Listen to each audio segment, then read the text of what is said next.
Olá, pessoal. Então, dando início à nossa aula de correção de atividades sobre protozoários e protozooses, o primeiro exercício que eu selecionei para vocês é o exercício de aprendizagem número 2, lá da página 83.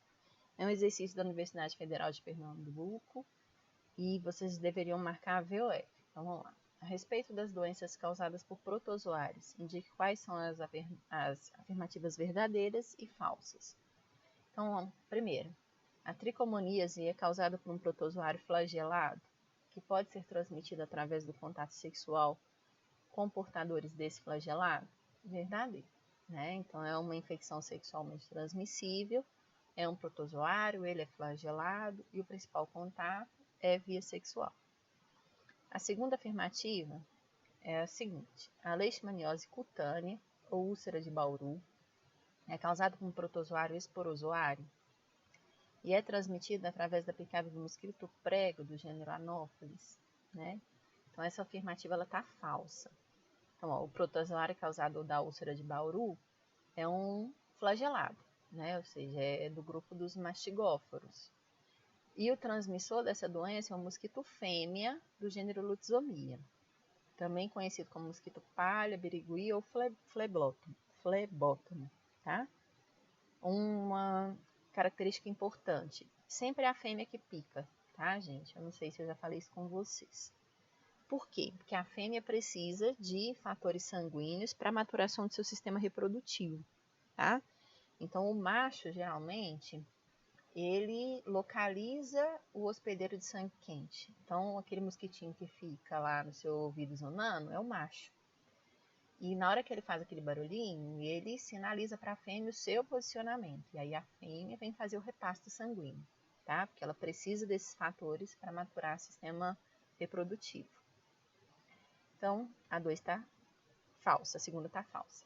A terceira, a giardíase é causada por um protozoário flagelado e é transmitida através da ingestão de alimentos ou água contaminada com cistos do protozoário.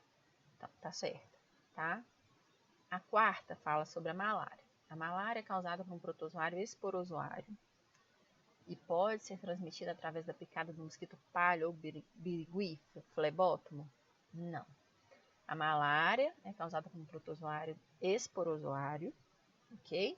Então até aí estava certa, mas ela é transmitida pela picada do mosquito prego, o Anopheles, tá? E a quinta, a toxoplasmose é causada por um protozoário esporozoário e pode ser transmitida através da ingestão de cistos do parasita, eliminados com as fezes do gato. Essa está correta. Então, o que vocês podem perceber nessa questão? Vocês precisam conhecer as parasitoses, os agentes, os vetores e, consequentemente, a classificação desses parasitas, tá?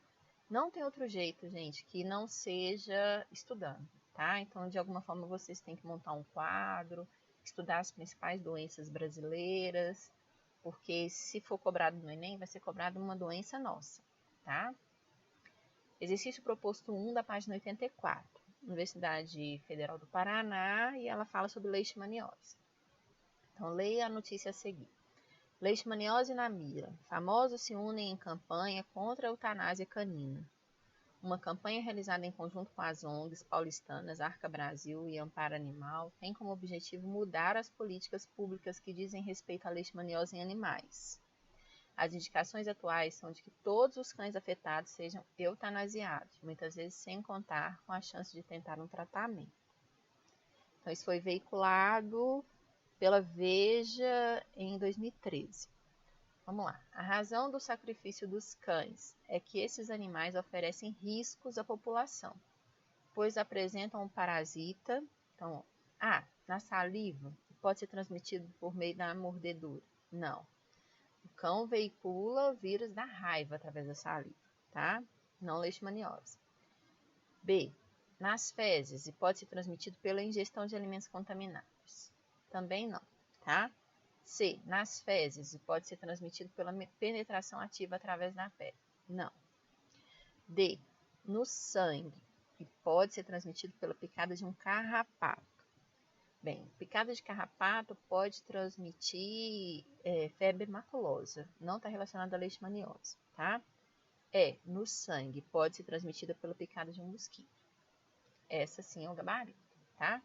Por que a eutanásia é indicada, gente? Não existe nenhuma comprovação científica de que o tratamento seja eficaz para os cães, tá? Você reduz a carga parasitária, mas o parasita continua ali. E qual que é o problema? Mesmo o mosquito que pica o cão pode picar o homem. Então, se você tem na região peridomiciliar um cão com leishmaniose em tratamento, ele tem o parasita. Então, o mosquito que pica esse cão e depois pica você pode transmitir a leishmaniose humana. E a leishmaniose humana também é muito difícil você conseguir tratar um indivíduo, tá? Eu gosto sempre de dar esse exemplo porque eu tive um contato muito frequente com uma pessoa portadora de leishmaniose, tá? Tinha uma moça que trabalhava na casa dos meus pais, ela tinha uma cicatriz imensa no rosto e parecia uma queimadura. Depois de um tempo, né, de relacionamento, eu questionei a ela onde que ela tinha queimado. E aí ela me falou que aquela cicatriz não era uma cicatriz de queimadura, que ela era uma cicatriz de leishmaniose. Ela era moradora de Itabira, ela adquiriu leishmaniose tegumentar ou úlcera de Bauru.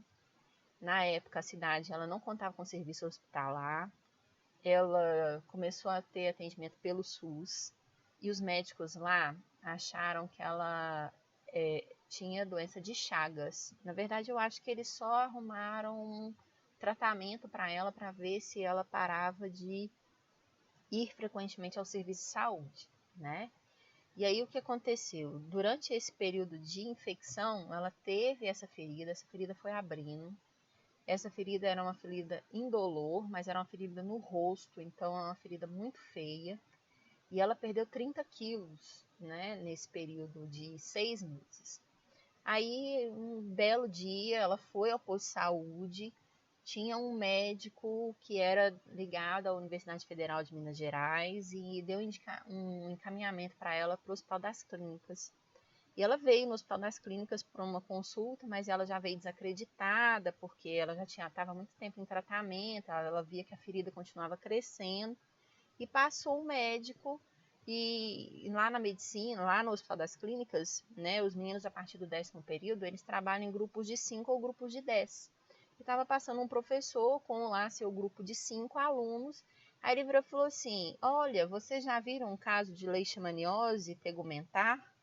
E aí ela virou e falou assim, mas eu não tenho leishmaniose, eu tenho doença de Chagas. Ele virou e falou assim, pois eu acerto o seu diagnóstico agora, sem exame algum, você tem leishmaniose. E aí ele chamou ela para o consultório, iniciou com ela os exames para confirmação do teste de diagnóstico e confirmou, né, através de biópsia, que ela era portadora de leishmaniose tegumentar. A partir dali ela começou o tratamento, mas o médico foi muito claro com ela, falou que a doença dela estava num estado muito avançado, ela estava com um sistema imunológico bastante debilitado, então ele não garantia que ela teria sucesso no tratamento. Juntamente com ela começou o tratamento uma moça, também do interior de Minas, com diagnóstico também de leishmaniose, e ela conseguiu vencer a doença, mas essa moça não, né? Então, até hoje ela faz parte, depois disso ela veio para Belo Horizonte, né? Foi por isso, inclusive, que a gente pôde se conhecer e para que ela tivesse um tratamento mais adequado, um acompanhamento mais de perto. De 6 em 6 meses ela vai ao Hospital das Clínicas para refazer todos os exames e verificar como é que está a contagem do parasita, porque pode acontecer recidiva, né?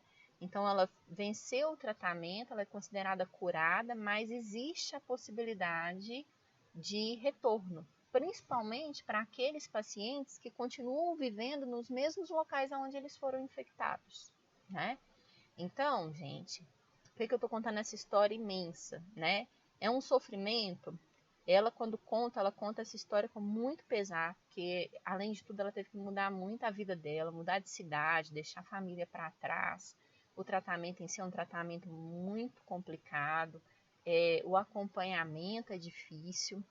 Ela tem essa marca no rosto que não tem jeito de revertê-la, né? Então, se você tem um animal com diagnóstico de leishmaniose, para a segurança sua, da sua família, da vizinhança, por mais que a gente tenha amor pelo animal, é a eutanásia. O que a gente pode fazer antes?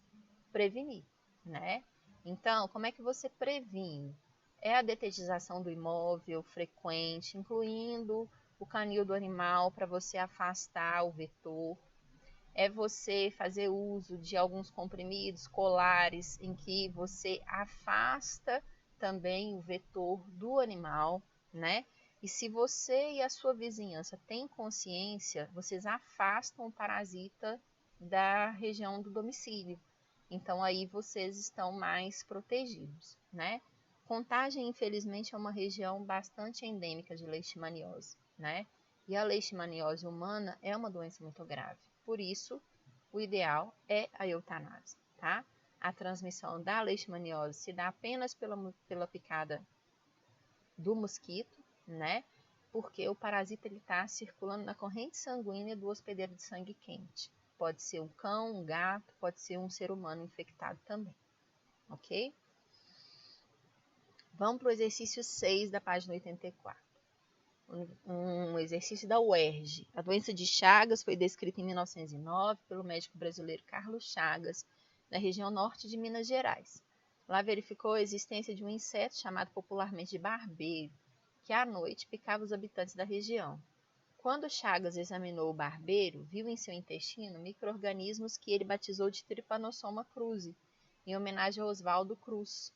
Chagas pôde concluir que esse inseto era o responsável pela doença quando encontrou o Trypanosoma em amostras humanas né? Então vamos lá. O que acontece, né?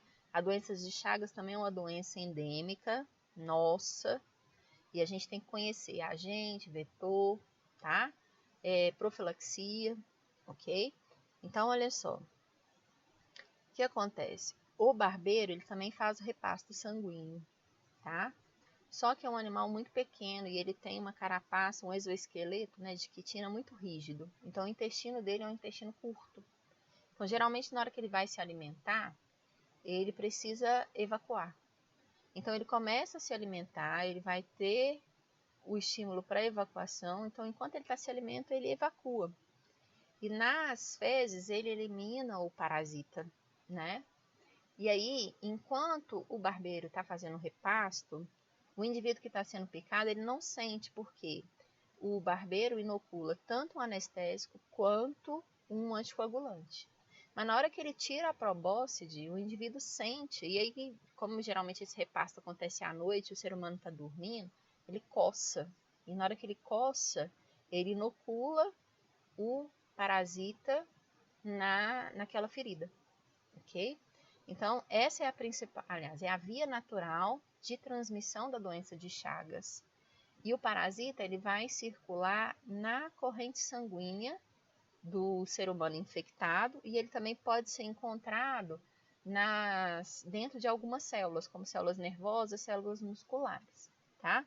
Geralmente, o trypanosoma, ele gosta de células oxigenadas, então ele vai acometer principalmente cérebro, coração e intestinos, tá? Cérebro é mais difícil também porque ele tem que vencer a barreira hematoencefálica, mas intestinos e coração é muito frequente, tá?